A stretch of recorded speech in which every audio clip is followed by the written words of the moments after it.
Hello everyone.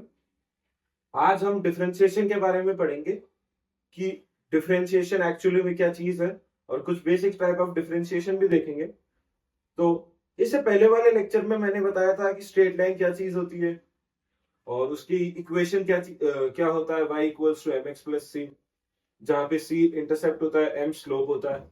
और जब overview वाला लेक्चर था तो उस वक्त ये बोला गया था कि एक बड़े एरिया के अंदर छोटे छोटे एरिया जिनको हम निकाल सकते हैं या फिर छोटे छोटे एरिया सेपरेट आउट करने को डिफरेंशिएशन कहते हैं। आज उन दोनों बातों को जोड़कर डिफरेंशिएशन का बेसिक समझाया जाएगा। तो स्टार्ट करते हैं। सबसे पहले ये एक स्ट्रेट लाइन है, ये वाई एक्सिस है, ये एक्स एक्सिस है। स्ट्रेट लाइन के बारे में दो डेफिनेशन है। पहली चीज, ये वो सेट ऑफ पॉइंट्स का कॉम्बिनेशन है जिनका स्लोप इक्वल होता है और स्लोप कांस्टेंट होता है। स्लोप इक्वल होना और स्लोप कांस्टेंट होना दोनों अलग बात है। तो बोले सर अब आप बताओ कि स्लोप कांस्टेंट कैसे है इसका। देखो, ये हम लेट कर रहे हैं कि इसकी इक्वेशन है y is equals to x। बोले सर ये कैसे?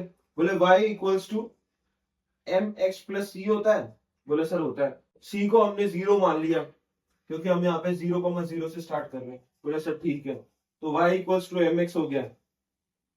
और सर देखो, अगर x में हम वन स्टेप जा रहे हैं, मतलब x में 0 से 1 पे जा रहे हैं, तो y पे हम 0 से 1 जा रहे हैं। तो एक कदम मेरा यहाँ पे बढ़ा, एक कदम यहाँ पे बढ़ा। ये कदम बढ़ना ही पूरा स्ट्रेट लाइन समझा देगा आपको।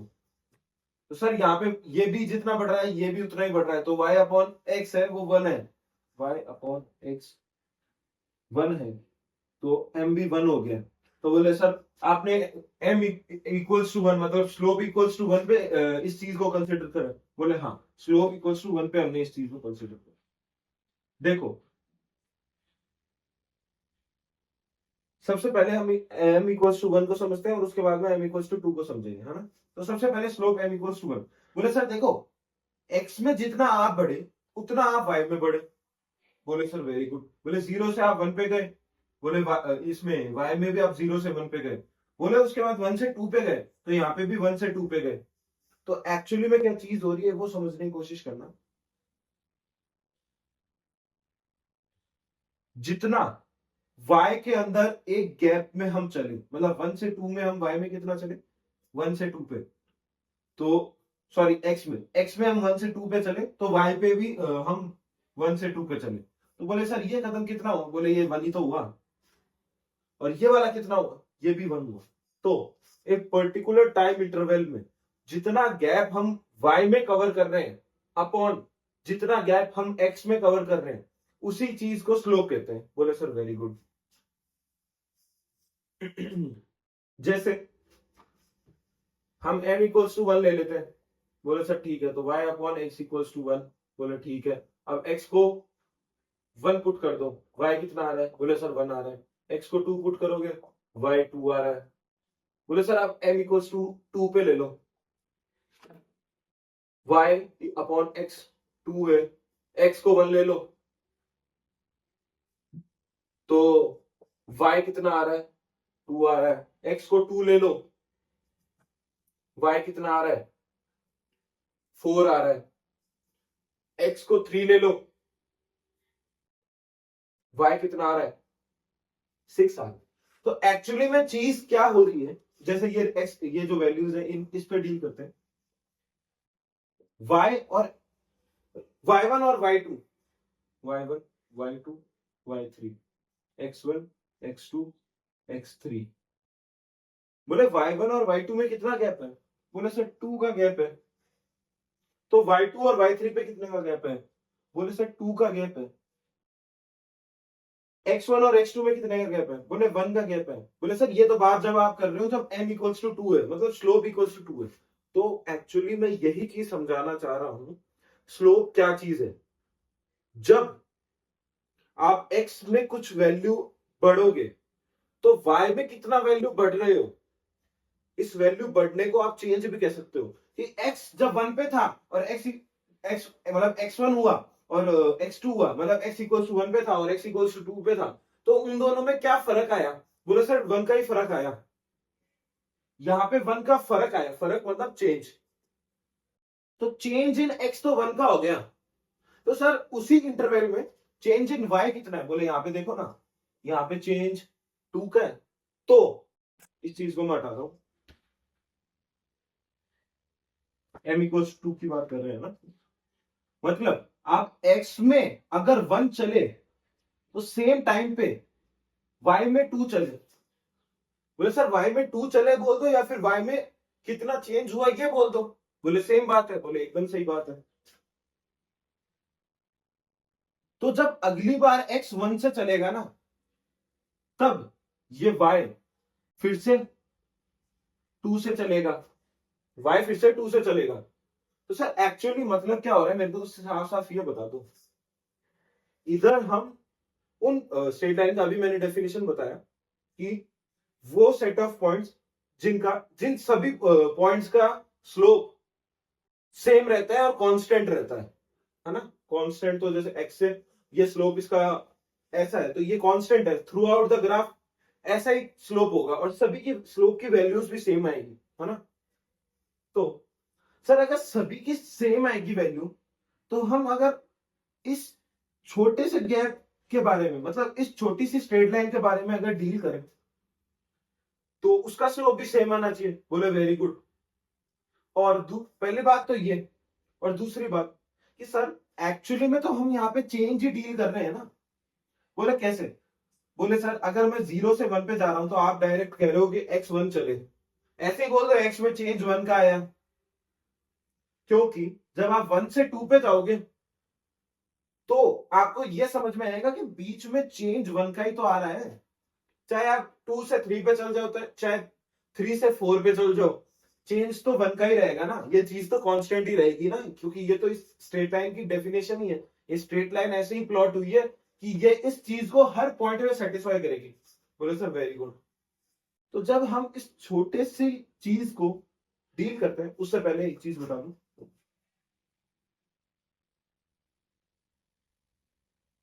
देखो डिफरेंशिएशन में दो चीजें होती है। एक तो आप ऐसे लिख सकते हो कि rate of change of y with respect to x, जो कि फिजिक्स के अंदर डील करी जाती है। हाँ, और जो मैथ्स में होती है, मतलब देखो दोनों चीज मतलब एक साथ चलती है, साइमल्टेनियसली चलती है, पर दोनों चीज समझाना जरूरी है, क्योंकि यहाँ पे अगर आप उस चीज को समझ पाएंगे तो आपको आगे हेल्प होगी। हाँ, तो पहली चीज ये होती है कि रेट ऑफ चेंज को कहते हैं।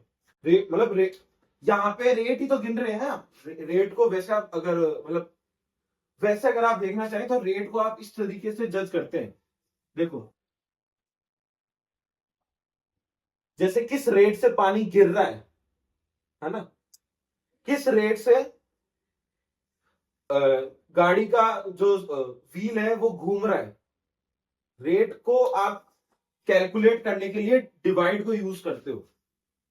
देखो अभी ये एक्सरसाइज एक्सप्लेनेशन है, इसका थोड़ा सा अनएप्रोप्रिएट लग सकता है आपको, क्योंकि इधर मैं उन चीजों का इस्तेमाल नहीं कर सकता हूं जो कि आप जब 12th पढ़ेंगे, जब डिफरेंशिएशन को यूज, जब उस वक्त पे आप जिस चीज को समझ पाएंगे, उन वर्डों का यूज मैं यहाँ पे नहीं कर पा रहा, इसलिए थोड़ा कंफ्यूजिंग लग रहा है आपको। तो पर एक्चुअली में कुछ कंफ्यूजिंग नहीं है। रेट को कैलकुलेट करने के लिए हम डिवाइड ही यूज करते हैं, समझ गए। तो rate of change in y में चेंज ही तो देख रहे हो आप कि 1 से 2 पे गया, 2 से 3 पे गया, है ना, इस m इक्वल टू 1 के लिए। तो उसी चीज को तो यहाँ पे आप देखोगे कि rate of change in y में कितना चेंज हुआ with respect to change in x। अरे भाई अगर ग्राफ में 0 से 1 पे जाएगा, उसी पॉइंट पे तो जो y है y 0 से 1 पे जा पाएगा, मतलब x जब 0 से 1 पे जाएगा जब भी तो y 0 से 1 पे जा पाएगा, है ना। देखो ये चीजें बार बार बोलनी जरूरी है, ताकि एक बार तो कम से कम क्लिक करो। तो मतलब क्या समझ में आया? Rate of change of y with respect to x। अरे किसी के रिस्पेक्ट में तो देखोगे कि चेंज कैसे हो रहा है। अगर मैं बोल दूं x इक्वल्स टू 0.5 पे क्या रेट ऑफ चेंज है, बोले इस पे आप कैसे डील करोगे? इस पे तो ये जो y एक्सिस है, सॉरी, इस पे जो ये y है, ये तो एक ही पॉइंट पे है, सिर्फ एक ही पॉइंट पे आप कैसे रेट देख सकते हो? रेट तो किसी दो पॉइंट्स के बीच में देखी जाएगी नहीं। किसी दो पॉइंट्स के बीच में ही देखी जाएगी ना। जैसे m इक्वल्स टू 1 के लिए बात करते हैं। बोले सर आपको देखना है rate of change in y, तो आप फाइनल माइनस इनिशियल कर लो कि बाद में आप कहां पे गए, माइनस इनिशियली आप कहां पे थे। बोले वेरी गुड। बाद में हम 1 पे आ गए, बोले 1, और पहले कहां पे थे 0 पे। तो सर रेट आपको चेंज निकालना है, तो चेंज के लिए तो माइनस करोगे ना, 1 माइनस 0 अपॉन एक्स में आप कहां पे पहुंच गए थे, बोले 1 पे पहुंच गए थे। शुरुआत कहां पे थी 0 पे थी, तो 1 माइनस 0। ये चीज तो सर 1 आ गई, बोले वेरी गुड। अब कोई बात नहीं, आप 2 पे कैलकुलेट कर लो। आप किसी भी दो पॉइंट्स के बीच में चेंज देखो ना, देखोगे वो सेम ही आएगा। कैसे, जैसे एक बार 2 और 1 के बीच में देख लो और एक बार 2 और 0 के बीच में देख लो, है ना। जब 0 एंड 2 के बीच में, तो m equals to, sir y में आप बाद में कहां पे थे, बोले 2 पे थे, और शुरुआत में कहां पे थे 0 पे थे, 2 माइनस 0 अपॉन x में आप बाद में कहां पे थे 2 पे थे, और शुरुआत में कहां पे थे 0 पे थे, 2 माइनस 0, 2 अपॉन 2 1 आ गया। अब चाहे आप इसको 2 एंड 1 पे देख लो, 2 माइनस 1 अपॉन 2 माइनस 1, जो कि 1 आ रहा है। समझ गए। तो रेट ऑफ चेंज का जो बीच पीछे का थ्योरी है वो ये है ना। अब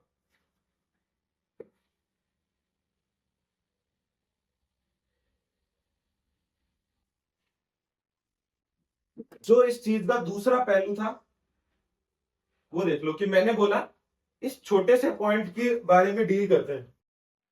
तो देखो सर, जब आप ग्राफ को जब आप रीड करते हो ना, तो इसके अंदर ऐसा लिखा जाता है यूनिट्स के लिए कि 1 unit is equals to 1 centimetre, या जो भी है ना, मतलब जो अपन नॉर्मली यूज करते हैं वो चीज आती है यहाँ पे 1 सेंटीमीटर या कुछ। तो सर आपने ये बोला था कि ये हर पॉइंट के लिए मतलब वेरीफाई, मतलब आप वेरीफाई कर सकते हो कि स्लोप हर पॉइंट पे बनाएगा। बोले हाँ वेरी गुड, ये चीज आप वेरीफाई कर सकते हो। तो सर डेसिमली स्मॉल नंबर के लिए भी फिर तो ये चीज वैलिड होनी चाहिए। बोले कैसे, बोले सर 0.111111 या 0.00000 समथिंग उस पर्टिकुलर पॉइंट के लिए जो कि यहां पे लाया करेगा अप्रोक्सीमेटली 0 के पास में,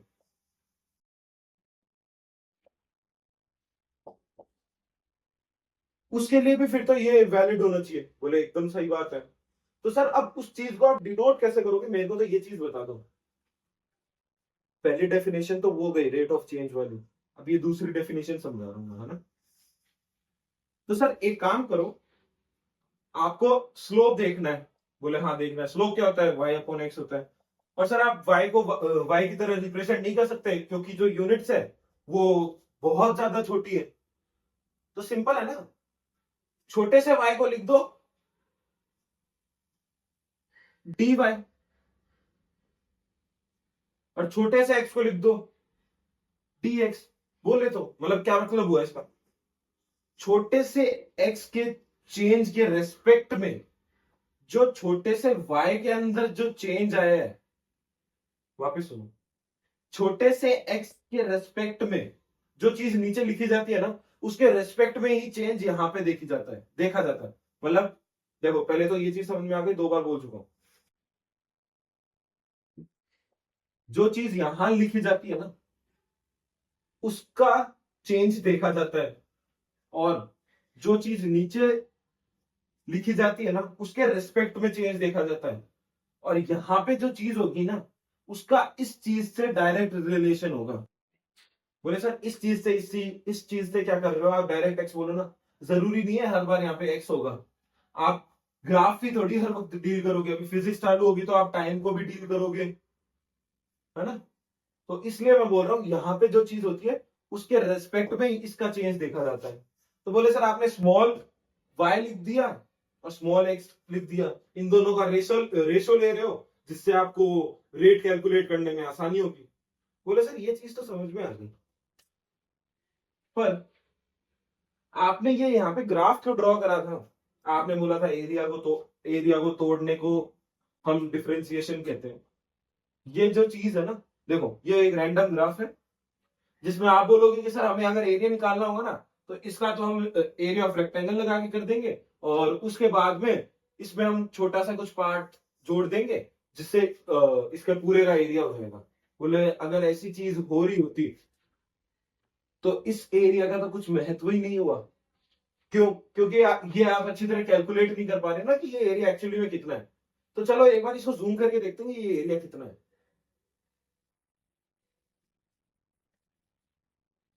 ये थोड़ा रैंडम बना रहा हूं मैं। बोले सर ये ऐसा ग्राफ है कुछ। बोला हाँ दिख रहा है। इसके नीचे रेक्टेंगल है और ये सिर्फ इतना सा पार्ट है, उसको मैंने ऐसे ड्रॉ करा है। बोले सर ठीक है। बोले सर अब इसको भी आप कैसे कैलकुलेट करोगे, ये तो हर पॉइंट पे से अलग अलग जा रहे हैं। तो बोले देखो आपने एक बार एरिया ऑफ रेक्टेंगल यहाँ लगा लिया, एक बार सर यहाँ पे वापस लगा लो। बोले ठीक है, फिर उसमें कुछ छोटा सा जोड़ दो।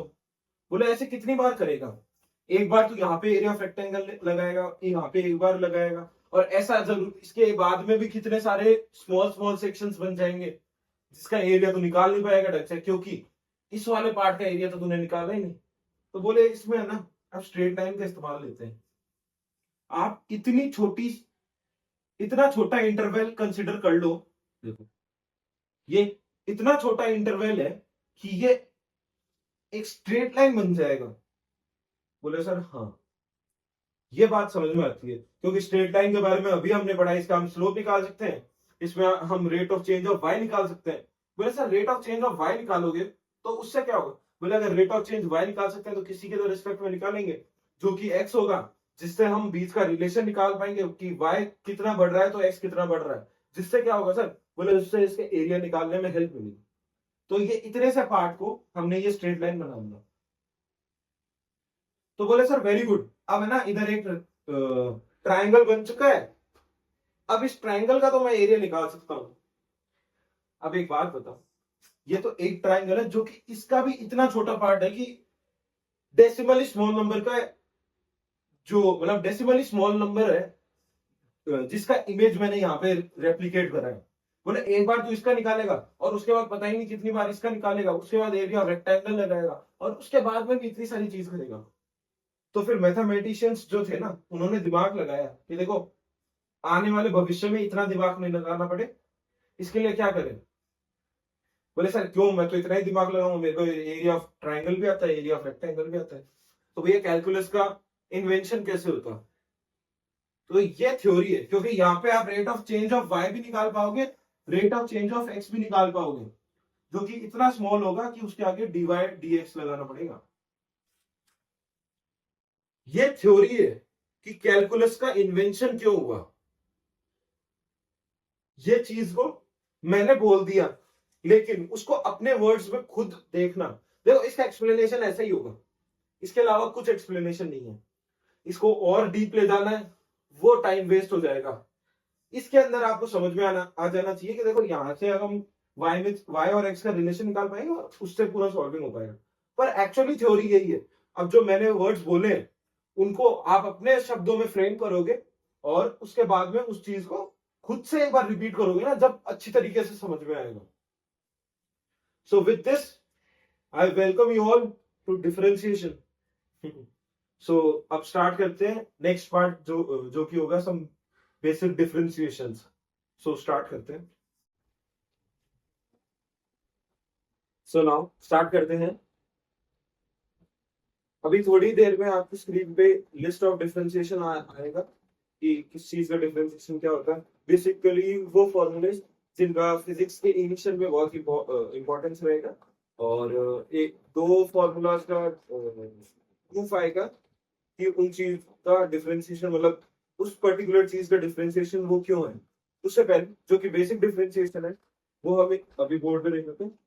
पहली बात देखो, जब भी आप डिफरेंशिएट कर रहे होगे ना, अभी मैंने बताया यहाँ पे वो चीज लिखी जाती है जिसका डिफरेंशिएशन हो रहा होता है, और यहाँ पे वो चीज लिखी जाती है जिसके रिस्पेक्ट में वो डिफरेंशिएशन हो रहा है। सेकेंड थिंग ये बहुत इंपॉर्टेंट है कि जो चीज यहाँ पे लिखी हुई है उसी का फंक्शन यहाँ पर होना चाहिए। मतलब रिपीट, जिस चीज के रिस्पेक्ट में डिफरेंशिएशन कर रहे हैं ना उसी चीज का फंक्शन होना यहाँ पे कंपलसरी है जब भी उसका डिफरेंशिएशन अभी इनिशियली में हो पाएगा, है ना। मतलब अपन जब फर्स्ट स्टेप रख रहे हैं डिफरेंशिएशन में, तो ये चीज दिमाग में रखो कि उसी चीज का डिफरेंशिएशन हो सकता है जो कि एक्स का फंक्शन होगा। ठीक है, अब सबसे पहली बात, जब आप x की पावर n का डिफरेंशिएशन देखते हैं जो कि बुक्स में लिखा हुआ होगा, तो वो सिर्फ इतना ही पार्ट लिखा हुआ होगा। बोले सर ये इतना पार्ट भी कैसे याद करना, पहले तो ये बता दो। बोले थे सिंपल है, x की पावर में जो चीज होगी उसको डायरेक्ट यहाँ पे आगे ले आना x के, और जो n है n में से एक माइनस कर देना और यहाँ पे रख देना। जैसे x की पावर 10 है तो इसमें 10, x की पावर 9। बोले सर ये तो बहुत सिंपल चीज है, ये चीज है मैं बता बताऊँ। ठीक है, अगली बार नहीं बताएंगे। अब ऐसे 2-3 सवाल तुम खुद भी ट्राई करना, पर इसमें जो सबसे इंपॉर्टेंट चीज है, देखो डिफरेंशिएशन करने का एक पर्टिकुलर मेथड होगा, है ना। जैसे साइन एक्स होगा तो पहले, जैसे एक सेकंड पहले मैं ये चीज समझा देता हूँ, उसके बाद साइन एक्स में भी है। तो देखो सबसे पहले आपने जो एक्स की पावर एन पूरा एक डिजिट है उसका डिफरेंशिएशन करना, जो कि आया एन एक्स की पावर एन माइनस 1। उसके बाद में आपको जो यहां पर लिखा हुआ है ना, जिसकी पावर एन है, आई थिंक कि आपको ये क्लियर होगा। हाँ, तो यहाँ पे जो चीज लिखी हुई है जिसकी पावर एन है उसका डिफरेंशिएशन करना बहुत जरूरी है। तो यहाँ पे फिर मैंने उसको मल्टीप्लाई में करेंगे, differentiation of x with respect to x, जो कि हमेशा 1 आएगा। अगर आपको अभी समझ में नहीं आ रहा कि एक्स का डिफरेंशिएशन, देखो अगर फील करना है तो ऐसे समझो, एक्स एक बढ़ा, ये नीचे वाला एक्स है। बोले सर ये ग्राफ में एक कदम आगे बढ़ा, तो बोले सर सिंपल सी बात है, अगर वाई में भी एक्स होगा तो वो भी तो एक कदम आगे बढ़ेगा। अगर एक्स नीचे बढ़ रहा है, एक्स एक्सिस में अगर x1 बढ़ रहा है, तो फिर ये तो एक फंक्शन है ना मेरे लिए। देखो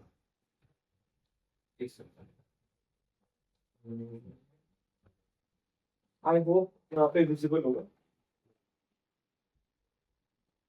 मैंने बोला कि यहाँ पे फंक्शन है एफ एक्स, फंक्शन को एफ एक्स से डिनोट करते हैं।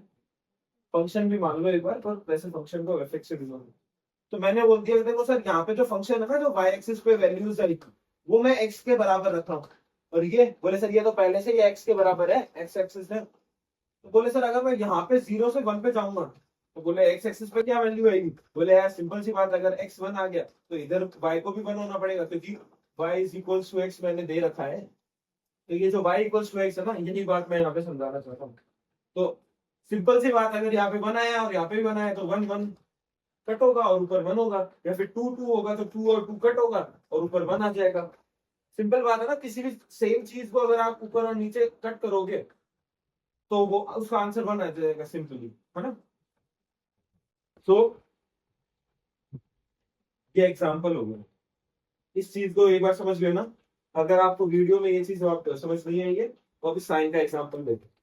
उससे पहले ये 2-3 बेसिक चीजें और कि देखो, इस फॉर्मूला की बात करते हैं, डिफरेंशिएशन ऑफ कांस्टेंट। कांस्टेंट हो सकता है 3, 4, 5, और ऐसी चीज या ऐसा फंक्शन जो कि एक्स का ना हो, जैसे sine theta, cos theta, tan theta, tan y, cos y, समझ गए। साइन थीटा, मुझे पता ही नहीं ना कि थीटा कैसे वेरी कर रहा है, कंडीशन है इसमें कि थीटा का एक्स से कुछ लेना देना नहीं होना चाहिए, ओनली इन दैट केस ये 0 बनेगा, समझ गए। उसके बाद में देखो, जब आप 12th में इंटीग्रेशन पढ़ोगे तो आपके पास सवाल आएगा कि इंटीग्रेशन ऑफ 1 अपॉन एक्स, उस वक्त समझाया जाएगा और आप उसका आंसर डायरेक्ट लिख दोगे ln x। बोले सर हम ln x क्यों लिखेंगे, हम तो log x लिखेंगे, क्योंकि जब तक आपको log की पूरी कहानी समझ आ जाएगी। मैं क्या, बच्चों ने मेरी बात नहीं मानी, कोई बात नहीं, नहीं मानी तो नहीं मानी, उन्होंने लिख दिया log x। क्वेश्चन पेपर के अंदर 4 ऑप्शंस थे, उसमें लिखा हुआ था log x, हमने log x को टिक कर दिया और फिर माइनस नंबर ले ली। बोले क्यों ले लिए सर, बोले कि जब आप लॉग को सिर्फ log x लिखोगे ना तो उसके अंदर ये चीज कंसीडर करी जाती है कि log टू द बेस, देखो लॉग में दो चीजें होती है, एक तो पावर में होती है और एक बेस में होती है, तो यहाँ पे लॉग टू द बेस और ऊपर एक्स आ रहा है, ये चीज को हम लॉग एक्स कहते हैं। अगर ये सीधा नहीं आ रहा है तो मैं यहाँ पे लिखता हूँ, देखो log to the base 10 और ऊपर x, this is equivalent to log x। By default हम 10 को कंसीडर करते हैं जब जब हम log की बात करते हैं। तो बोले सर अब मेरा आंसर गलत क्यों हो गया, क्योंकि मैंने यहाँ पे तो यही फॉर्मूला पढ़ा कि किसी चीज कि log x का डिफरेंशिएशन 1/x होता है, तो फिर 1/x का इंटीग्रेशन log x क्यों नहीं हुआ। लेकिन पहली बात ये log x नहीं है, ये है ln x। This is very important thing, this is ln x। देखो log x जब लिखोगे जब आता है बेस 10 और ln x लिखोगे जब आता है base e। ln x log to the base e और ऊपर x, इसको ln x लिखा जाता है, ना कि को वैसे not equivalent to log to the base 10।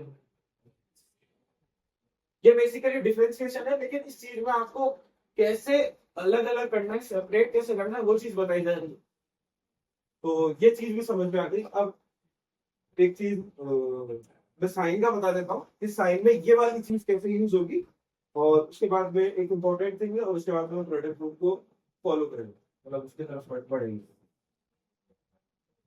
किसी को लिखना था ये d of x, स्क्रीनशॉट ले लो अगर किसी को लेना है। बोले सर कितनी गंदी राइटिंग है, किसी ने कोई बात नहीं, कुछ लिखो।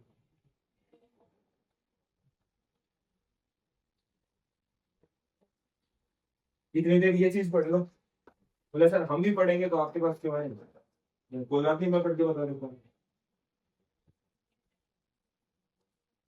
देखो जो मैंने चीज कही कि फंक्शन ऑफ एक्स होना जरूरी है, जिसका हम डिफरेंशिएशन कर रहे हैं। जैसे फंक्शन ऑफ एक्स होना क्यों जरूरी है, हम तो उसका फंक्शन लेंगे जो जिसके रेस्पेक्ट में हमें डिफरेंशिएशन करना है। बोले एकदम सही पकड़े हो, उसी चीज का फंक्शन होना चाहिए जिसके रेस्पेक्ट में आप डिफरेंशिएट कर रहे हो, ये चीज यही लिखी हुई है। जैसे प्रोडक्ट रूल में u और v होगा, वो एक्चुअली में u ऑफ x और v ऑफ x है, ये सिर्फ एक तरीका है दिखाने का कि फंक्शन ऑफ x है या फंक्शन ऑफ y है, जो भी इसके भी रेस्पेक्ट। हाँ उससे पहले बोले सर अभी आप क्या बोल रहे थे, बोले डिफरेंशिएशन यहाँ पे किसी चीज का होगा तो उसको कैसे लिखेंगे। देखो ये साइन एक्स लिखा हुआ है, इससे पहले जब आपने सॉल्व करा, मतलब इससे पहले जब आपने डिफरेंशिएशन देखा तो आपने देखा x की पावर n का, उसके अंदर पहले सबसे पहले आप x को देखो मत, एक बार इमेजिन करके देखो, x को मत देखो, सिर्फ x, किसी भी चीज की पावर n है तो उसका डिफरेंशिएशन कैसे कर रहे हो आप, पहले उस चीज को उस तरीके से देखो कि पहले हमने x to the power n को एक मानकर, दोनों को एक मानकर हमने डिफरेंशिएट करा, और उसके बाद में उसके अंदर जो चीज थी, मतलब n तो पावर थी पर वो किस चीज की थी, x की थी, तो उस x को हमने बाद में डिफरेंशिएट कर दिया। सिमिलरली यही चीज यहाँ पे फॉलो होगी। साइन x लिखा हुआ है, तो बोले सर अगर हम पिछले वाली मेंटालिटी से चले तो सबसे पहले तो आप साइन को डिफरेंशिएट कर दो। एक्चुअली में साइन x कैसे लिखा हुआ है ये चीज जरूर देखना। साइन ब्रैकेट में x और इस पूरे का डिफरेंशिएशन लिखा हुआ है, इस पूरे का डिफरेंशिएशन। तो बोले सर सिंपल है ना, एक एक ब्रैकेट पकड़ो। बोले ठीक है, सबसे पहले हम ये बाहर वाला ब्रैकेट पकड़ लेते हैं। बाहर वाले को ब्रैकेट को सॉल्व करने लगे तो सबसे पहले साइन आया, साइन अपने हद पे चढ़ गया, तो बोले साइन का डिफरेंशिएशन कर दो। साइन का डिफरेंशिएशन होता है कॉस, तो बोले सर ठीक है ना, साइन की जगह कॉस कर यहाँ पे लिख दो, cos of x multiplied by. बोले सर किसी को नहीं छोड़ेंगे। बोले सर ये वाला ब्रैकेट तो आपने डिफरेंशिएट कर दिया, पर अभी एक्स भी तो बचा है, बचा है कि नहीं बचा है। बोले सर वेरी गुड, तो इस अंदर वाले ब्रैकेट का डिफरेंशिएशन करेंगे, डिफरेंशिएशन ऑफ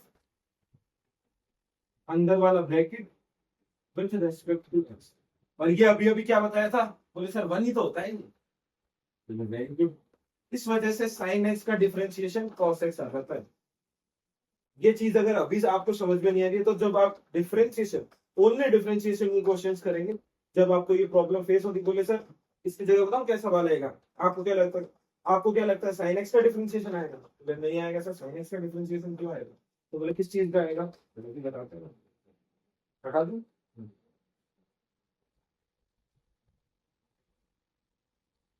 बोले सर देखो, साइन एक्स का डिफरेंशिएशन तो आपने बता दिया, पर हम जब सॉल्व करेंगे तो आएगा डिफरेंशिएशन ऑफ साइन, उसके अंदर आएगा एक्स, और एक्स का भी आ जाएगा, क्या आएगा बता दो यार, ऐसा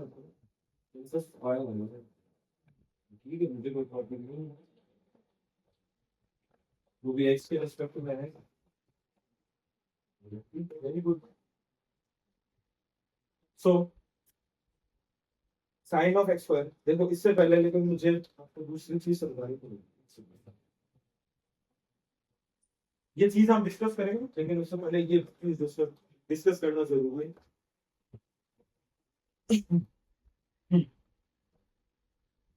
देखो एक चीज होती है डिफरेंशिएशन ऑफ,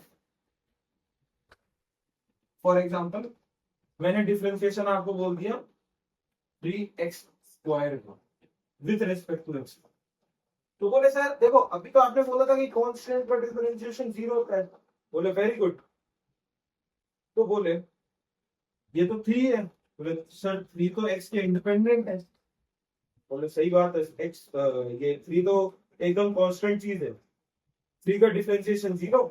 तो मैं लिखता हूं पहली बात 3 का डिफरेंशिएशन, अभी आपने मुझे बताया कि सबको अलग अलग करके देखना होता है, हाँ, एकदम सही बात बताया। तो पहले मैं डिफरेंशिएशन कर लेता हूँ इस चीज का, 3 का डिफरेंशिएशन आ गया 0, और मल्टीप्लाई कर लेता हूँ एक्स स्क्वायर के डिफरेंशिएशन से, एक्स स्क्वायर का डिफरेंशिएशन आएगा 2x, सर 0 इंटू 2x 0। मुझे यार ये चीज तुम्हें सही बता दे। अब अगला क्वेश्चन करो।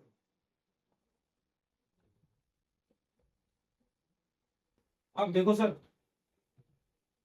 आप कर दो डिफरेंशिएशन इस चीज में। बोला यार एकदम सही, अभी तो तूने मेरे को बताया था।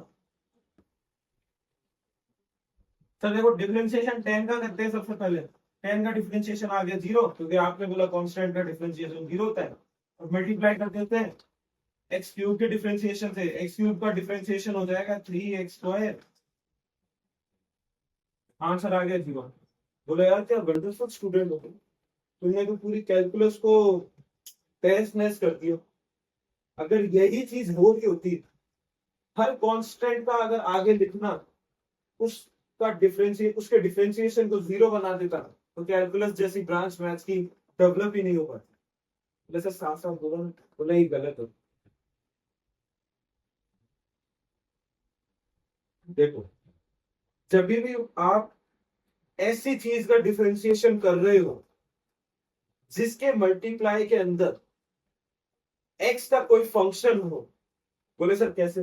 बोले यहाँ पे 10 है। बोले हाँ। मैं पूछा कि ये चीज क्लियर दिख रही है तेरे को? बोले सर क्लियर तो दिख ही रही है मेरे को, ये ऐसे लिखी हुई है 10 मल्टीप्लाइड बाय एक्स का, ये ऐसे लिखी हुई है। बोले सर एकदम सही बात है, पर आपने अभी पहले क्यों बोला कि डिफरेंशिएशन ऑफ कांस्टेंट इज 0? अगर यहाँ पे मैं अभी जो आपने मुझे 2 मिनट पहले सिखाया वो चीज इंप्लाई कर रहा हूँ, तो आंसर 0 आ रहा है। पहली बात, x का क्यूब यहाँ पे है तो वो फंक्शन ऑफ x हो गया, जिसकी वजह से आप इसको कांस्टेंट नहीं मान सकते हो। और इस चीज के अंदर एक का डिफरेंशिएशन करके मल्टीप्लाइड, मतलब ये जो प्रोडक्ट रूल जो अभी समझाया जाएगा, देखो रिलेशन जल्दी से समझ में आएगा, एग्जांपल से ही रिलेशन समझ में आएगा कि प्रोडक्ट रूल का एक्चुअल खेल क्या है।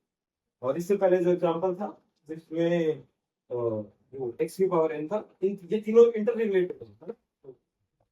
बोले सर देखो एक तरफ तो आप कह रहे हो कि डिफरेंशिएशन ऑफ कांस्टेंट 0 होता है, बोले एकदम सही बात है। फिर आप कह रहे हो कि ये 10 लिखा हुआ है और ये है वो है, तो देखो सिंपल सी बात है, यहाँ पे फंक्शन ऑफ एक्स है। तीसरी या चौथी बार कह रहा हूँ मैं एक चीज, अब तक तो क्लिक कर जानी चाहिए थी अपने आप से। फंक्शन ऑफ एक्स है ना, तो आप इस पूरी को कैसे कांस्टेंट मान सकते हो? यहाँ पे जो कांस्टेंट लिखा हुआ है तो यहाँ पे सिर्फ 10 लिखा हुआ होगा या सिर्फ 3 लिखा होगा? यहाँ पे 10x³ या 3x² नहीं लिखा होगा। सबसे पहले तो पूरे को एक ही ट्रीट करोगे ना। तो सर आप देखो, साफ साफ तो हमें ये समझ में आ रहा है कि ये तो गलत है। ये हम क्या गलत है कि हमने इसको और इसको दोनों का आंसर 0 लिख दिया। बोले हाँ, ये चीज समझ में आ गई। तो अब इसको कैसे करना है? देखो, जब भी कुछ कांस्टेंट चीज बाहर लिखी हुई है, मतलब मल्टीप्लाई में लिखी हुई है एक एक्स के फंक्शन के, दैट इज इक्विवेलेंट टू वो कांस्टेंट, मतलब यहाँ पे 10 है, multiplied by differentiation of that function which is inside, जो कि मल्टीप्लाइड बाय ये दोनों चीजें इक्वल है। समझ गए? बोले सर ये इक्वल कैसे, मतलब देखो एक्चुअल मतलब क्या है। कोई चीज उसके क्यूब से बढ़ती है, चलो क्यूब से मत मानो, सिर्फ सिंपल चीज समझना। कोई चीज किसी के रेस्पेक्ट में एक्स टाइम्स बढ़ रही है, तो बोले सर अगर मैं उस चीज को पहले ही 10 टाइम्स कर दूं, डिफरेंशिएट करने से पहले ही 10 टाइम्स कर दूं, तो वो चीज 10 टाइम्स से बढ़ेगी। बोले सही बात है। समझ रहे हो? अगर किसी जो एक चीज है जो कि इंडिपेंडेंटली किसी चीज के रेस्पेक्ट में एक्स टाइम्स बढ़ रही है, एग्जांपल ले रहे एक्स टाइम्स बढ़ रही है या वाई टाइम्स बढ़ रही है, तो सर देखो दो अप्रोचेस है।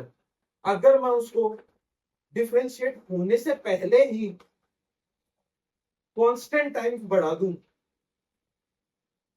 वो चीज उसको उतना कांस्टेंट टाइम्स बढ़ा देगी। मतलब सर देखो, कंफ्यूज कर रहे हो। सिंपल बात अभी ये है, कोई भी कांस्टेंट आएगा ना, उसको आप बाहर निकाल दोगे। समझ गए?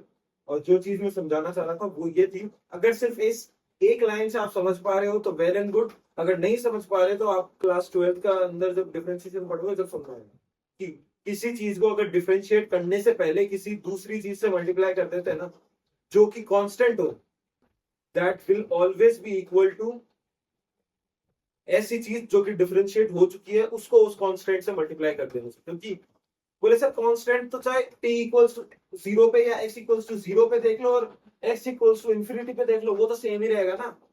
बोले सर देखो, आपने ये यहाँ पे ना बात छेड़ तो दी, लेकिन आप उसका इंतजाम, मतलब उसको सॉल्व करके भी बताओ। ये एक एरिया है, ठीक है। ये पहले मैंने डिफरेंशिएट नहीं करा है, मतलब इसको छोटे छोटे भागों में नहीं तोड़ा है। अगर पहले छोटे छोटे भागों में तोड़ूंगा तो ऐसे भाग होंगे, ठीक है। बोले सर ये ये वाली सिचुएशन कौन सी है? ये ये सिचुएशन है x³ अपॉन x। बोले सर एक काम करो, तब आप उसको डिफरेंशिएट करने से पहले 10 गुना कर दो, और एक काम करो कि जब डिफरेंशिएट हो चुका है तो उसको 10 गुना करो। तो सबसे पहला काम, डिफरेंशिएट होने से पहले 10 गुना कर दो। तो बोले सर लो, ये 10 गुना एरिया हो गया। अब इसको डिफरेंशिएट करो, जो रेशो आपने यहाँ पे मेंटेन करा है ना कि इतने एरिया का इतना बड़ा क्यूब है, वही रेशो यहाँ पे मेंटेन करना पड़ेगा। तो बोले सर देखो, अगर यहाँ पे आप काटोगे ना तो ये क्यूब्स बनेंगे। बोले वेरी गुड, ये जो क्यूब्स है ये इससे 10 गुना बड़े हैं। बात तो घूम फिर के वही हुई ना, चाहे पहले उसको डिफरेंशिएट कर दो। अब देखो, ये इतना बड़ा क्यूब है, अगर मैं इस छोटे क्यूब को 10 गुना कर दूंगा तो ये क्यूब इतना बड़ा दिखने लग जाएगा। तो बोले सर ये और ये क्यूब तो फिर बराबर ही दिख रहे हैं। तो बोले टॉपिक क्या, फिर उसका इस बात का मोटिव क्या है कि चाहे डिफरेंशिएट करने से पहले चाहे डिफरेंशिएट करने के बाद किसी कांस्टेंट से जो कि एक्स के इंडिपेंडेंट है उसको मल्टीप्लाई करोगे तो उसका फर्क नहीं पड़ेगा आंसर क्यों। ठीक है सर, आपने इस चीज को बहुत खींच लिया है और अब तक आई होप कि आपको समझ में आ गया। स्टूडेंट हो गए, टीचर को समझाएगा, वेरी गुड।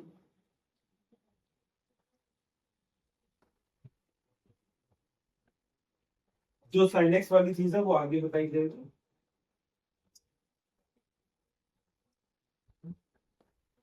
ये चीज आई होप आपने पढ़ लिया है। सो प्रोडक्ट रूल देखिए, देखो यू और वी, जब देखो अभी तो आप इनिशियल हो, जब आप इनिशियली आप पढ़ रहे हो तो आपको पता नहीं है कि यू और वी एक्चुअली में क्या है। ये एक्चुअली में फंक्शन ही होंगे एक्स के, जो कि यहाँ पे लिखे हुए हैं कि u x and v by v x. तो ये दोनों ही फंक्शन है एक्स के, और उन दोनों को डिफरेंशिएट करने का तरीका ये है। देखो मेरी बात सुनो, यू या v, आपकी मर्जी से किसी एक चीज को पहले कांस्टेंट मान लो। बोले सर कांस्टेंट, अभी जैसे 10 था। बोले वेरी गुड, वैसे कांस्टेंट मान लिया मैंने, पहले यू को कांस्टेंट मान लिया। बोले सर ठीक है, यू को मैंने बाहर रख लिया। बोले सर यहाँ पे यू होगा, वो भी फंक्शन ऑफ एक्स तो होगा ही। मैं क्या, पहले मान लो कि वो कांस्टेंट है। ये तरीका है इस चीज को सॉल्व करने का। बोले सर ठीक है, मैंने यू को 10 मान के कर लिया, 10 मतलब कांस्टेंट। बोले किस पार्ट के लिए तूने कांस्टेंट मानना है? बोले उसी सूरत में मैंने इसको कांस्टेंट माना है जबकि डिफरेंशिएशन ऑफ वी हो रहा होगा साथ में। तो यू को कांस्टेंट मान के मैंने डिफरेंशिएशन ऑफ वी कर दिया, और उसके बाद में सर अब यू बेचारे को क्यों नहीं क्यों छोड़ दिया आपने? तो बोले ठीक है, अब वी को कांस्टेंट मान के यू का डिफरेंशिएशन कर दो। तो this will be the answer. बहुत सिंपल चीज है, इसको आप सॉल्व कर सकते हो एग्जांपल से। तो उसके बाद ये डिवाइड वाला जो है, इसके अंदर देखो सबसे पहली बात, जो चीज नीचे लिखी होगी यहाँ पे वी लिखा हुआ है, तो बोले सर डायरेक्ट हम तो वी स्क्वायर कर देंगे। बोले वेरी गुड, अब क्या चीज कर देंगे, जो नीचे जो पार्ट लिखा होगा जैसे यहाँ पे वी लिखा हुआ है, उसको पहली बार डिफरेंशिएट नहीं करना है। इसके अंदर ऑर्डर मैटर नहीं कर रहा था कि किसको पहले डिफरेंशिएट करें या किसको नहीं करें, यहाँ पे ऑर्डर मैटर करेगा। तो जो नीचे वाली चीज है जो कि v है, उसको पहले कांस्टेंट मान के u के डिफरेंशिएशन से मल्टीप्लाई कर दो, और फिर माइनस करो v के डिफरेंशिएशन को u को कांस्टेंट मान लो। बोले सर हाँ ये चीज लिखी हुई है और ये चीज समझ में आ रही है।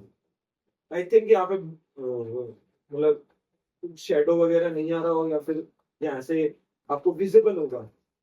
अगर नहीं विजिबल है तो वैसे तो आप ये फॉर्मूलाज अपने मतलब उसमें भी देख सकते हो बुक्स वगैरह में, और बाकी अगर होगा तो मैं मेंशन भी कर दूंगा।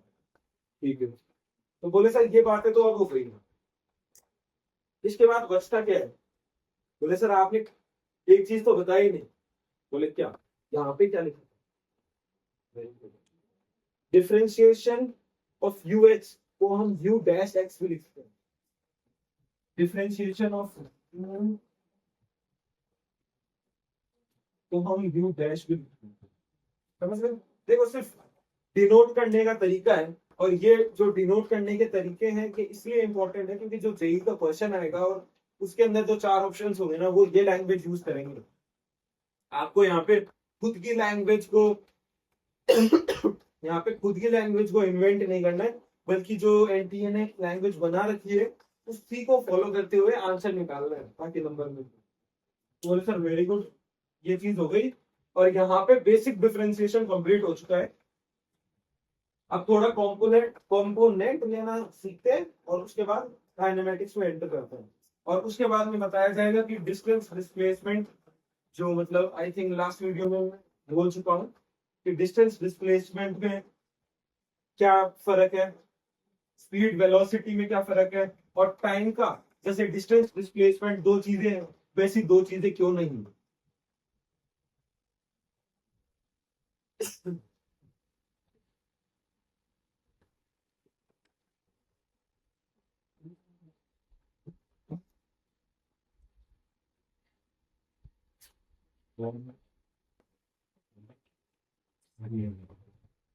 बोले सर पहली क्लास में ओवरव्यू के बाद में जब आपने मैथमेटिकल रूल लिया था तो आपने ट्री को पढ़ाया था क्या? कैसी बात कर रहे हो? देखो मैथ के अंदर सॉरी फिजिक्स के अंदर सॉल्व करने का एक तरीका होता है कि हम एक वेक्टर मान लेते हैं। अभी पहले वेक्टर की वेक्टर बोलने से सिर्फ इतना समझ में आना चाहिए कि एक लाइन सेगमेंट है जिसके पास एक डायरेक्शन है। ये एरो डायरेक्शन को डिनोट करता है। जब आप साइकिल या बाइक जो भी आपके पास व्हीकल है उसको चलाते हो, तो जब आप राइट टर्न लेना चाह रहे होंगे तो आप इंडिकेटर देते हैं। तो इंडिकेटर क्या बताता है? बोले यहाँ इस डायरेक्शन में मैं जा रहा हूँ, तो उसी डायरेक्शन को शो करने के लिए ये है।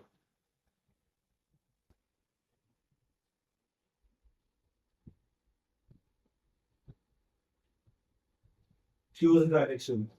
तो बोले सर अभी आपने बोला पीको पढ़ाई थी, पीको का क्या काम है, इस एंगल को हम थीटा मान लेते हैं और ये तो एक्स एक्सिस और वाई एक्सिस है ही।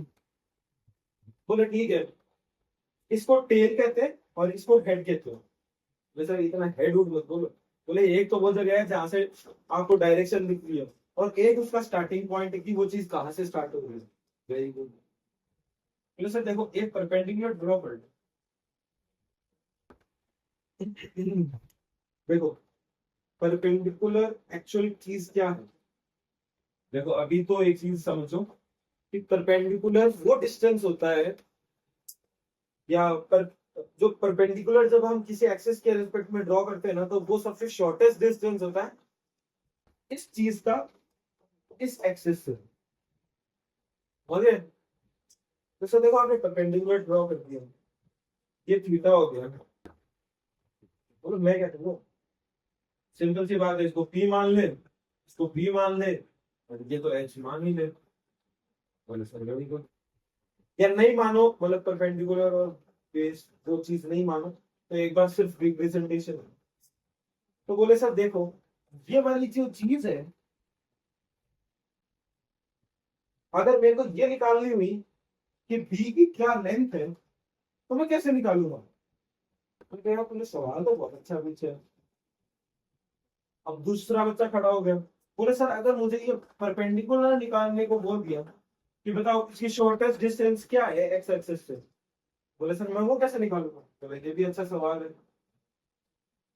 बोले सर अब हाइपोटेनस में क्या तीनों ही पूछ लेगा क्या, कुछ एक चीज तो देगा ही। बोले सर सर ठीक है अपन एक चीज आपको दे देते हैं, वो है इस वेक्टर की लेंथ। बोले सर ठीक है, तो आपको एच की वैल्यू मिल चुकी है, एच की वैल्यू मिल चुकी है। बोले सर देखो हमने आपको एच की वैल्यू तो दे दी है लेकिन पी और बी की वैल्यू नहीं दी, और चलो हम मान लेते कि आपको थीटा भी दे दिया। बोले बहुत मेहरबानी, थ्री को पढ़ा था, साइन थीटा क्या होता है। बोले सर नहीं पता। बोले सर क्या होता है, इसमें मेरे को एच पता है, थीटा पता है। बोले सर ये दोनों चीजें तो मैंने दे दी आपको। बोले कोई बात नहीं, साइन की टेबल में बता सकता हूँ। समझ गए, थीटा पुट करोगे साइन थीटा पूरे की वैल्यू आ जाएगी, कुछ भी आ जाएगी, उसको इस एक्स से मल्टीप्लाई करोगे तो पी की वैल्यू आ जाएगी। बोले सर कैसे। बोले sine theta multiplied by H, यही तो पी बन रहा है। बोले वेरी गुड। और सर सबसे बड़ी बात, साइन की वैल्यू हमने उस दिन देखी थी टेबल में, वन से बड़ी तो आ नहीं रही थी। बोले यार सही बात करो, अगर वन से बड़ी नहीं आ रही है तो मतलब जीरो से वन के बीच में, मतलब अगर ये चीज है एच, इसको हम वन अपॉन समथिंग से मल्टीप्लाई करेंगे तो ये एच से तो छोटी ही होगी ना। बोले कैसे, मैं क्या आ जाऊँ, एग्जाम्पल लेते हैं। मान लो साइन थीटा की वैल्यू है हाफ। बोले sir one upon two half multiplied by H, जो एच इंडिविजुअल है। देखो दो कंपैरिजन करते हैं, ये है साइन थीटा की वैल्यू और ये है एच की value. Sine theta into H की वैल्यू और ये है एच की वैल्यू। बोले सर साइन थीटा तो वन से बड़ा होता नहीं है। बोले वेरी गुड, यहाँ पे हमने समझ लिया, मान लिया कि हाफ वैल्यू है साइन थीटा की। यहाँ पे मतलब कुछ भी हो सकता है पर ये गारंटी है कि वो वन के बराबर या वन से कम होगा। तो बोले सर देखो one upon two into H है और एक तरफ एच है, तो सर मेरा दिमाग तो ये कहता है कि अगर मैं एच के, देखो ये बहुत एच का मैं अगर आधा भाग कर दूं, वन अपॉन टू इज आधा, राइट, आधा भाग कर दूं तो एच अपने आप से तो आधा ही हो जाएगा, एच बाई टू हो गया। तो बोले सर अब इतना तो मुझे समझ में आता है कि एच बाई टू बड़ा है या फिर एच बड़ा है। बोले कैसे। बोले सर एच बड़ा है। Very good. तो यहां से जो ये परपेंडिकुलर और बेस है ना, ये दोनों निकल जाएंगे। बोले सर बी कैसे निकलेगा, बेस कैसे निकलेगा। बोले कॉस का फॉर्मूला लगा लो, बोले ये काम भी नहीं करोगे, cos is equals to base upon hypotenuse, hypotenuse को यहाँ पे cos थीटा से मल्टीप्लाई करा और बेस आ गया। और सर cos थीटा की भी यही खासियत है कि वो 1 से बड़ा नहीं होता। बोले सर यहाँ से तो मुझे ये और ये दोनों निकालने आता है। बोले सर अब एक बात बता दूं, आपने परपेंडिकुलर ही क्यों लिया, इसका कारण होता है ताकि आप ट्रिगो लगा पाए। बोले सर कैसे? बोले अगर यहाँ पे थीटा बना, आप मैंने क्या कहा था 11th की स्टार्टिंग में, ट्रिगो वही होगी जिसमें जो पाइथागोरस और ये चीजें ये दोनों मिलके चलेगी, है ना। तो बोला सर देखो आपने इतना काम तो कर दिया पर हमें इसकी वैल्यू नहीं मिली पी की। बोले कैसे नहीं मिली? ये क्या लिखा हुआ है, एच को इधर मल्टीप्लाई करा तो साइन थीटा इनटू एच, ये पी के बराबर आ रहा है। बोले सर वेरी गुड, आ रहा होगा।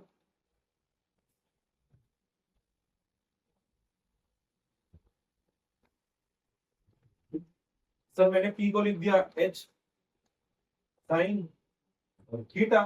बोले वेरी गुड। बोले सर अब बी को क्या लिखाया था आपने? बोले यार बी को लिखाया था एच कॉस थीटा। यही तो कंपोनेंट लेना होता है, किसी चीज को कंपोनेंट लेना कहते हैं। आया कुछ समझ में? बोले सर आया तो सही। इसका जो यूज है वो वापस बताया जाएगा। थीटा आप कुछ भी मान लो, यहाँ पे 37 डिग्री मान लो, बोले सर 37 मान लो। बोले एक चीज सोचो, देखो आप अगर कंफ्यूज हो रहे हो कि 3/5 होता है या फिर 4/5 होता है, तो एक चीज समझो, ये एक्स एक्सिस है, इससे मैं सिर्फ 37 डिग्री ऊपर उठ पाया। मतलब दो चीजें होती है, एक तो 37 डिग्री है और एक 53 डिग्री है। तो अगर आप 37 उठोगे तो ये वाली जो हाइट है परपेंडिकुलर वाली, ये तो कम ही होगी ना। तो बोले सर 3 और 4 में दोनों में से कौन सा नंबर कम है? बोले सर 3 कम है। तो बोले वेरी गुड, 37 डिग्री आया तो परपेंडिकुलर की वैल्यू हो गई 3 और हाइपोटेनस तो 5 है ही, सिंपल सी बात हो गई, ये हो रहा जाएगा। बोले वेरी गुड। बोले सर ये कैसे देखा? देखो मेरी बात सुनो, पहली बात इमेजिन करो आप ऐसे खड़े हो और आप ऐसे 37 डिग्री कर रहे हो, तो ये वाली जो लेंथ है ये एक्चुअली में तो कम ही है ना। अगर सिर्फ 37 डिग्री आप इंक्लाइन करोगे तो ये जो परपेंडिकुलर लेंथ आ रही है ये चीज लेंथ कम है। किसके कंपैरिजन में? जब आप 53 डिग्री कर दोगे तो ये वाली जो लेंथ है ये ज्यादा हो जाएगी। तो सिर्फ उसी वजह से आपको ये चीज क्लिक कर जाएगी कि जो छोटे वाला एंगल होगा तो सामने 3 आ जाएगा, क्योंकि जो लेंथ होगी वो दोनों में, मतलब जब 37 होगा तो एंगल कम है 53 से, तो 4 और 3 में कौन छोटा है? बोले 3 छोटा है, तो वो जो हाइट होगी वो भी कम होगी, तो 3 आ जाएगा उधर। समझ गए?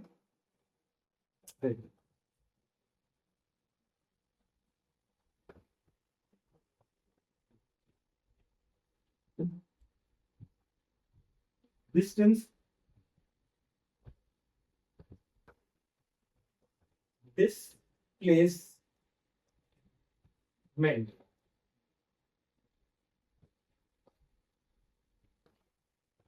पहली बात डिस्प्लेसमेंट। डिस्प्लेसमेंट देखो थोड़ी बहुत इंग्लिश समझो। बोले सर इंग्लिश पढ़ने चलो।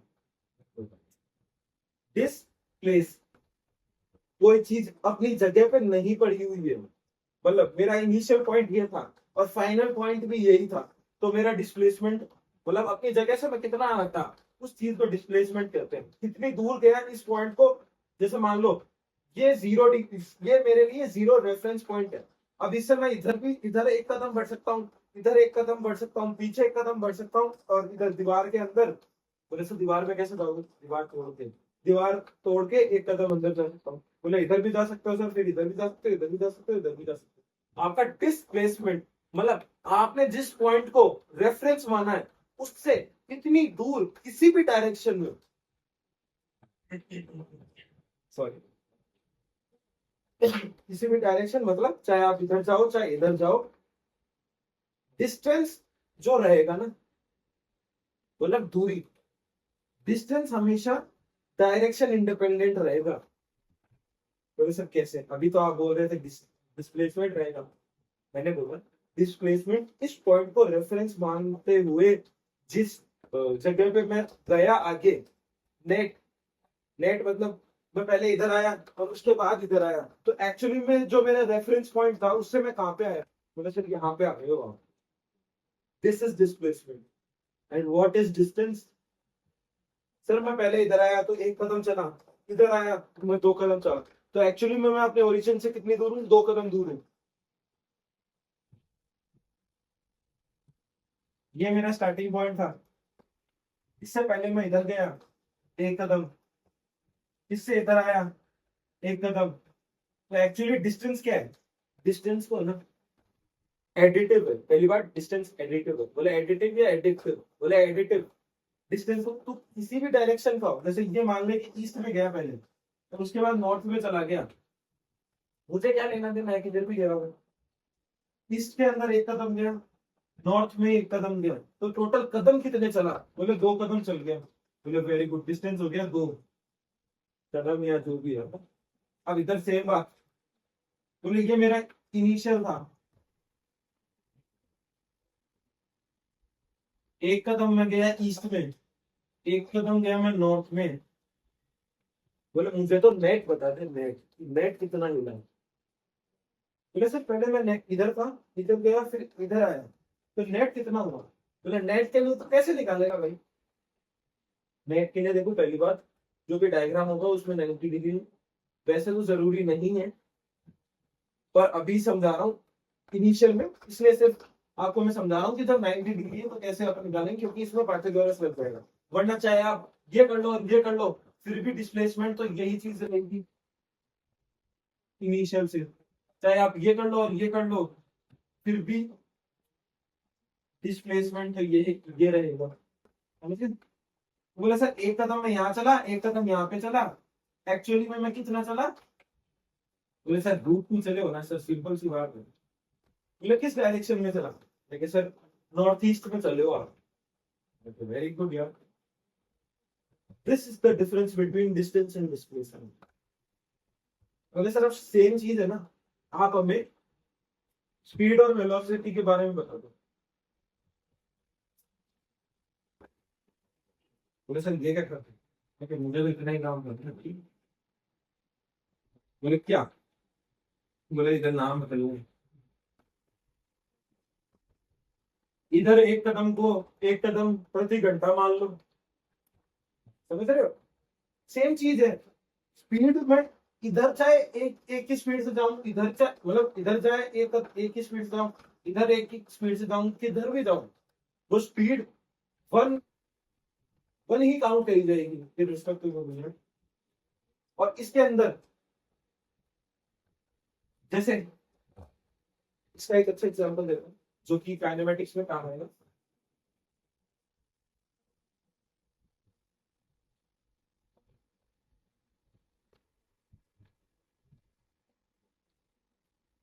बोले सर क्या बनाएंगे, बोले झील,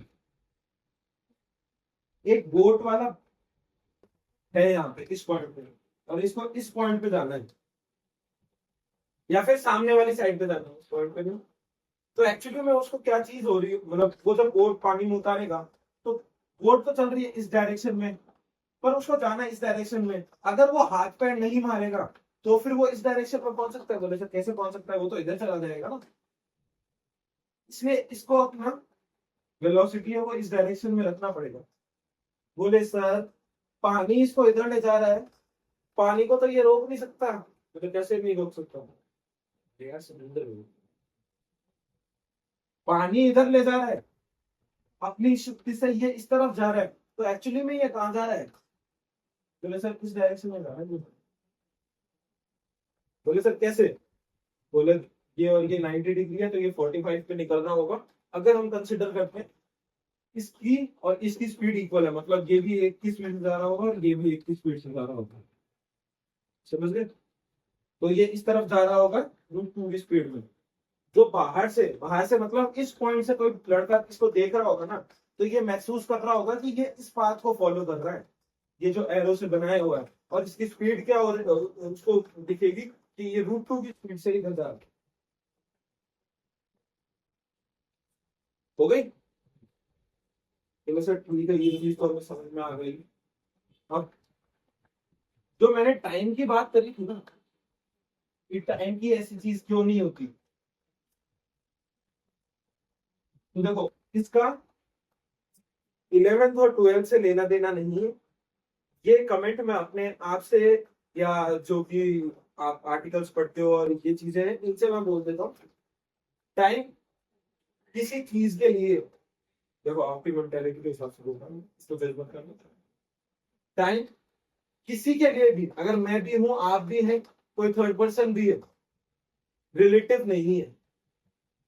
मेरे लिए भी वो 1 मिनट बढ़ रहा है, आपके लिए भी वो उतना ही 1 मिनट बढ़ रहा है। ऐसा नहीं है जैसे उस बंदे को दिख रहा था कि वो √2 की स्पीड से इधर जा रहा था, लेकिन उस बोर्ड पे बैठे हुए बंदे को दिख रहा था कि वो सिर्फ इधर 1 की स्पीड से जा रहा था। समझे?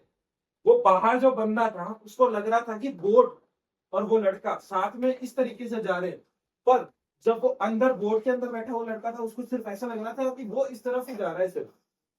सो नाउ अब बात कर लेते हैं वेक्टर्स के बारे में। इससे पहले जब मैंने आपको बताया कि वेक्टर्स, अगर वेक्टर लिखा हुआ है कहां पे या फिर वेक्टर है, तो उससे आपको क्या समझ में आना चाहिए? बोले सर देखो, ये एक लाइन सेगमेंट है, लाइन सेगमेंट। बोले सर ठीक है। अब अगर ये किसी पॉइंट को रेफरेंस मानकर स्टार्ट हुई है, बोले सर कैसे? बोले अगर ये मान लो कि ग्राफ पर है, मतलब ये 0 से चालू हो रही है, 0,0 से, और कहो तो 0,0,0। बोले क्यों? बोले एक ये z एक्सिस भी तो होगी। देखो एक्चुअली में क्या चीज है, this is z axis, this is x axis and this is y axis.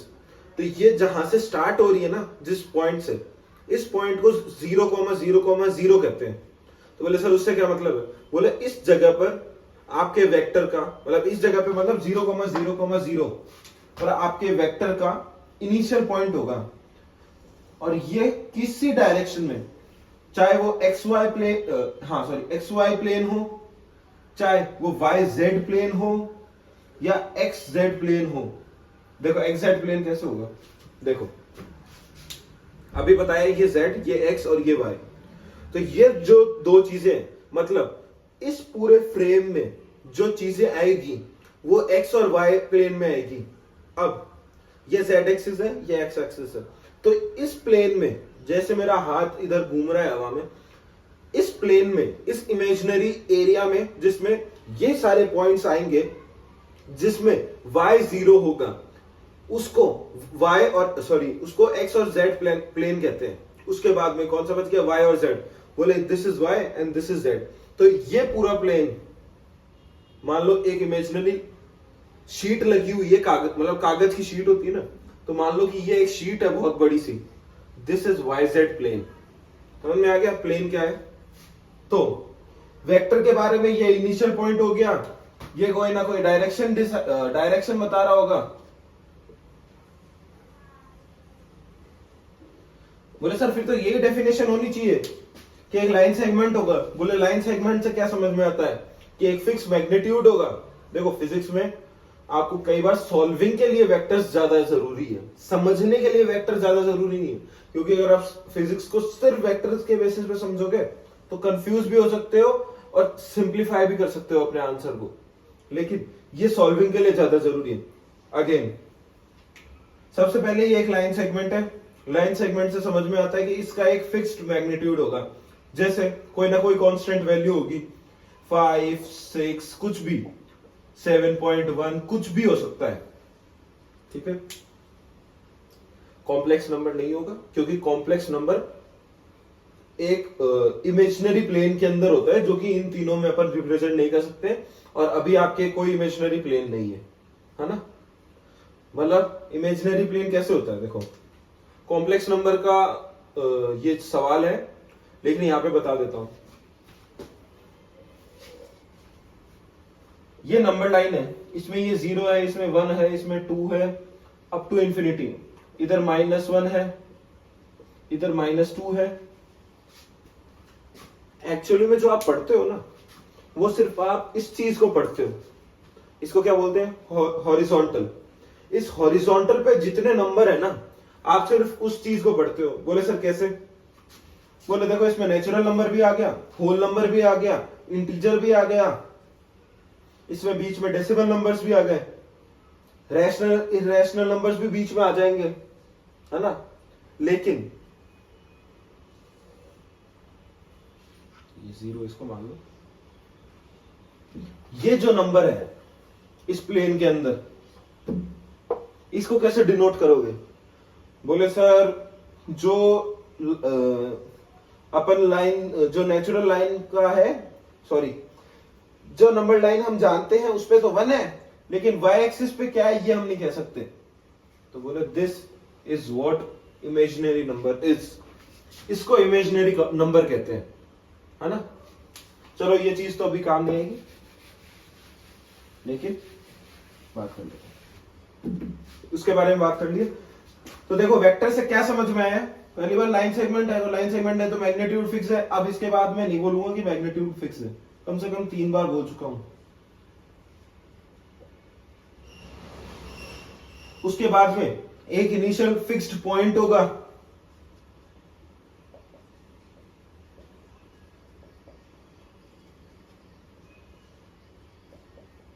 जरूरी नहीं है कि वो पॉइंट 0,0,0 हो, लेकिन फिक्स्ड पॉइंट होगा। और एक डेफिनेट डायरेक्शन होगी। तो बोले सर देखो वेक्टर के बारे में अगर आप हमें थ्योरी में पूछोगे तो 3 चीजें हम कह देंगे। बोले फिक्स्ड मैग्नीट्यूड है, इनिशियल पॉइंट है, इनिशियल फिक्स्ड पॉइंट है, और एक डायरेक्शन है। इसमें एक चौथी बात और होती है कि ये वेक्टर लॉज को फॉलो करता है। बोला सर वेक्टर्स है तो वेक्टर लॉ को तो फॉलो करेगा ही।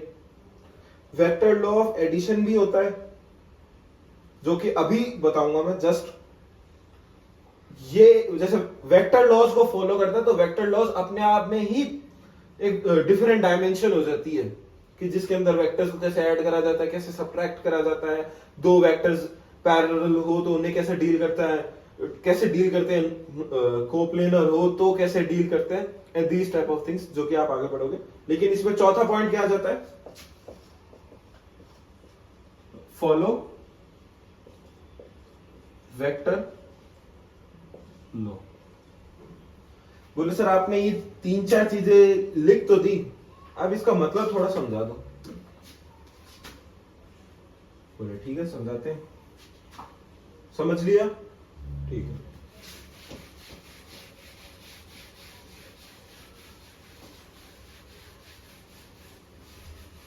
बोले सर आज मैंने सिलेबस देख लिया फिजिक्स का और मुझे एक ही चैप्टर समझ में आया। बोले वो है करंट। बोले ठीक है करंट से बात कर लो।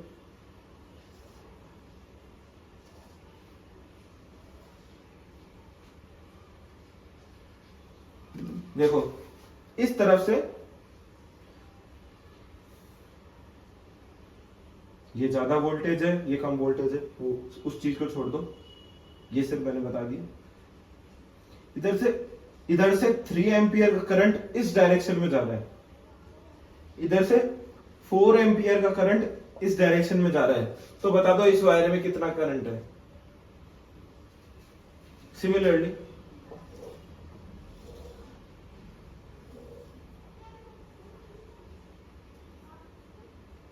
यहां पे बीच में 120 डिग्री है, यहां पे बीच में 60 डिग्री है। इधर से 4 जा रहा है, इधर से 3 जा रहा है, तो इधर कितना आया मेरे को ये बताओ। बोले सर सिंपल सी बात है, इधर से 3 जा रहा है, इधर से 4 जा रहा है, ये एक तरीके का लाइन सेगमेंट हो गया जिसके अंदर अपनी एक डायरेक्शन हो गई। इसका इनिशियल पॉइंट भी कुछ ना कुछ तो होगा ही, और इसका फाइनल पॉइंट यहां पे मुझे दिख ही रहा है। बोले इसका भी सेम चीज है। बोले सर देखो ये मेरे हिसाब से वेक्टर है। बोले तूने करंट को वेक्टर बोल दिया। बोले कैसे, मुझे एक्सप्लेन कर। बोले सर अभी तो बोला डायरेक्शन है, फिक्स्ड पॉइंट है और फिक्स्ड मैग्नीट्यूड है, तीनों चीजें हैं। यहां पे आएगा 7 एम्पियर, सिंपल सी बात है। इधर भी आएगा 7 एम्पियर। बोले सर ऐसे कैसे, अभी तो वेक्टर पढ़ाया आपने। और बोले वेक्टर को तो अलग तरीके से जोड़ते हैं। तो आपने 3 + 4 जो कि नॉर्मली होता है, और 3+4 जो कि नॉर्मली होता है 7, आपने दोनों जगह 60 और 120 डिग्री दोनों जगह 7 एम्पियर लिख दिया। बोले सर ये तो गलत बात है, तुमने जो चौथा पॉइंट है ना उसको ध्यान से पढ़ा नहीं, और ये उसका इंप्लीमेंटेशन है कि जो करंट होता है ना, करंट, ये वेक्टर लॉज को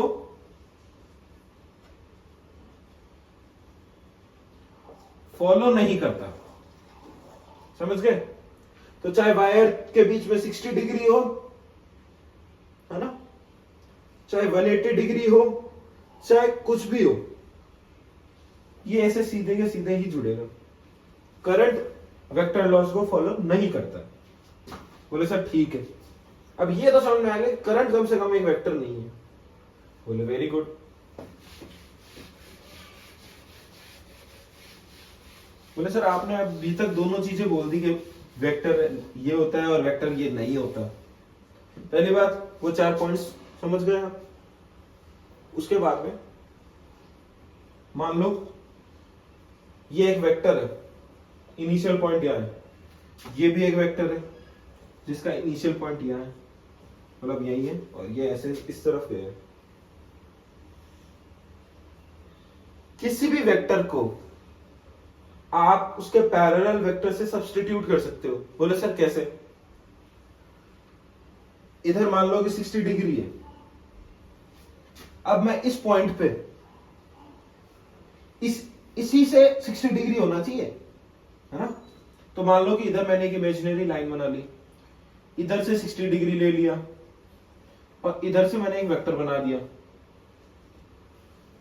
बोले सर आपने इसका मैग्नीट्यूड इक्वल नहीं करा। कर लो रे यार, मैग्नीट्यूड और इक्वल कर लो।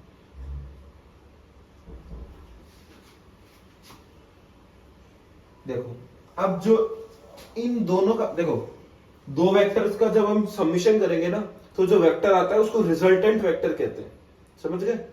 दो वेक्टर्स को जब हम जोड़ेंगे तो जो वेक्टर बनता है उसको रिजल्टेंट वेक्टर कहते हैं।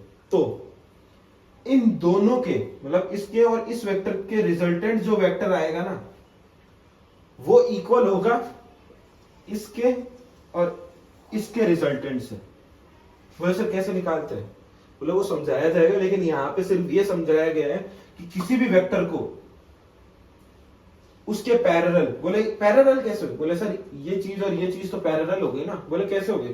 बोले ये वाली जो लाइन सेगमेंट है या ये वाला जो एक्सिस है उससे ये भी 60 डिग्री और ये भी 60 डिग्री, और आपने इन दोनों का तो मैग्नीट्यूड भी इक्वल कर दिया। तो इस तरीके से आप शिफ्ट कर सकते हो। तो इन दोनों का जो रिजल्टेंट आएगा ना, वो ही इन दोनों का रिजल्टेंट होगा, और वो ये सेम चीज ही होगी, ऐसा ही वेक्टर बनेगा, है ना? ठीक है।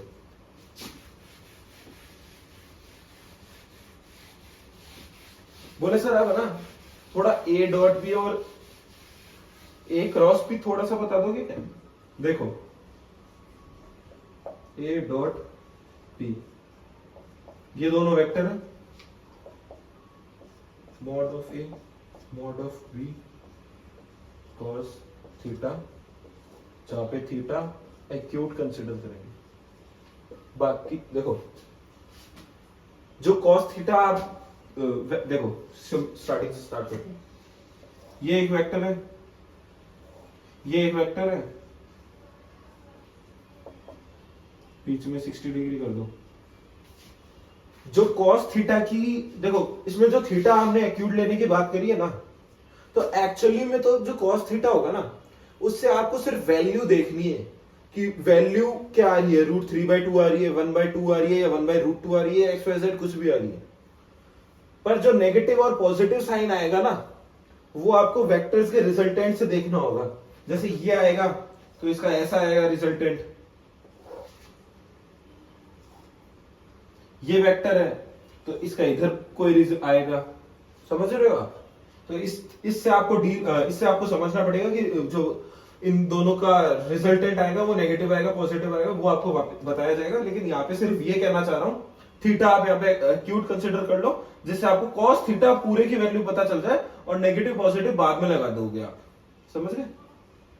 और क्योंकि मॉड ऑफ ए और मॉड ऑफ बी दोनों, मॉड का मतलब होता है मैग्नीट्यूड, मॉड का फुल फॉर्म भी यही होता है मॉड्यूलस, तो मॉड का मतलब होता है कि ये वेक्टर जो है ना, तो इसका सिर्फ मुझे मैग्नीट्यूड चाहिए, ना डायरेक्शन चाहिए, ना इनिशियल पॉइंट चाहिए, ना कुछ और चाहिए, मुझे सिर्फ इसका मैग्नीट्यूड चाहिए। जैसे 3 हो गया, 5 हो गया, 7 हो गया, XYZ कुछ भी, है ना।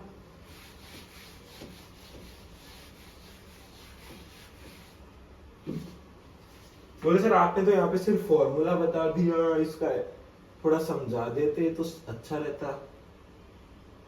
यहाँ पे समझाना आपके लिए, देखो यहाँ पे अगर ये चीज आप समझने लग गए ना तो ये चीज और खिंचती चली जाएगी, जबकि इसका इतना यूज यहाँ पे नहीं होगा। यहाँ पे तो सिर्फ एक चीज का यूज होगा कि जो रिजल्टेंट है,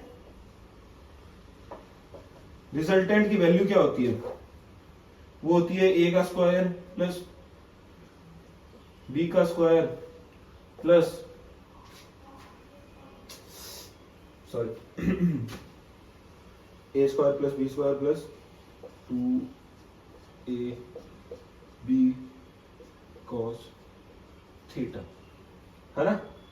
ये रिजल्टेंट का वैल्यू होता है जो कि सबसे ज्यादा काम आएगा।